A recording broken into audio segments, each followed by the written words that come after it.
remember the aquarium? This is a 150 gallon. As you can see, you can't really see through it because of glare, but also because of a layer of algae. And that's actually what we're gonna talk about today. So, I mentioned the front pond. That was this front pond that is pretty clear now. I wouldn't say crystal. Actually, if you look right there, there's the creek chub I'm about to talk about, the little long guy. Those creek chub that I acclimated to Florida temperatures. See some of our apple snails coming out right now. I wish the big one was here. We got a giant one. Anyway, let's go back and talk about that aquarium. All right, and back to this thing. So I got a piece of pine in there that I sanded down. It didn't work for Ziggy.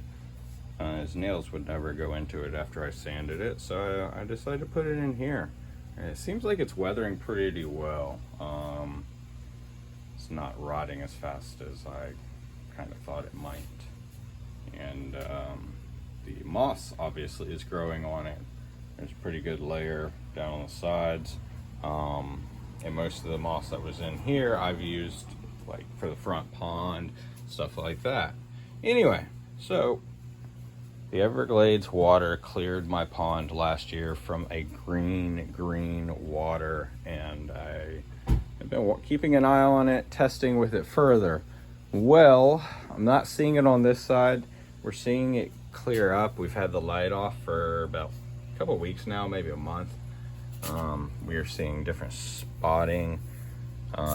Lower places, the algae just doesn't grow on the glass. But that's not what's going on.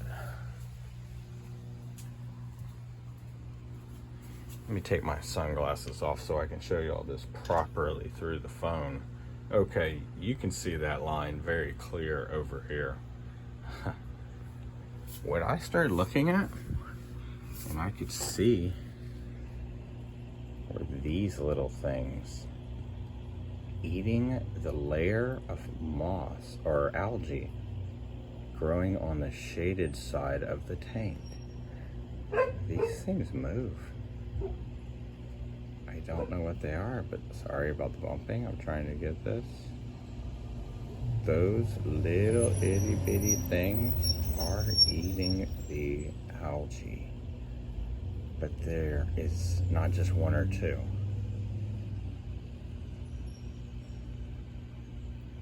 I don't know how long ago I put the water in here. It was when I did a water change on my bucket for the bluefin killifish. But as you can see, all the way down, they're doing their job. Whoa, it didn't want to focus there. All right, so let me position this differently. As you can see, they're like little snails. That's what I would guess, a little itty bitty snail. But they are doing a superb job. Maybe worth bottling up for the aquarium trade. I don't even know. But I still have my moss growing in here. Probably need to cut on some lights for those because they look rough right now. But otherwise, tank's doing really healthy. The creek chub got put in the front. I thought it ate my bluefin killifish. Turns out the bluefin killifish is still alive in here. We just never see him because of the algae. But here's to a bright future, figuring out what the heck these really are.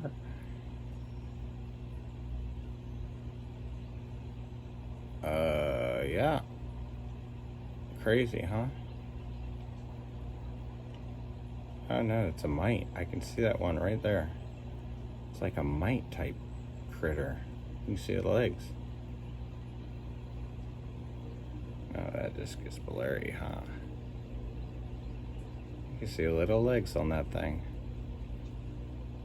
Interesting, yo. Alrighty, well, I have to figure this out. There's definitely something in the water. And if it only eats algae, I would say it's not harmful.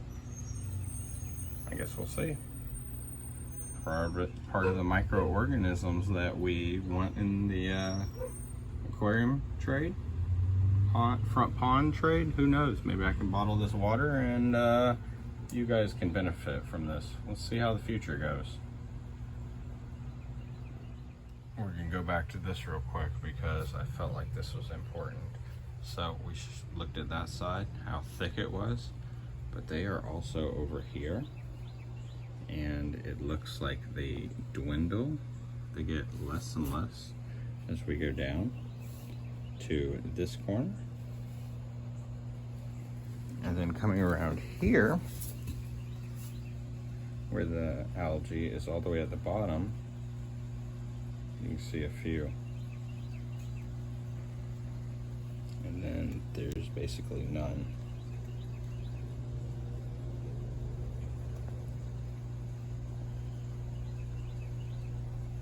There's a few, but hardly any. So I felt like that was kind of important for what's going on. All right, y'all.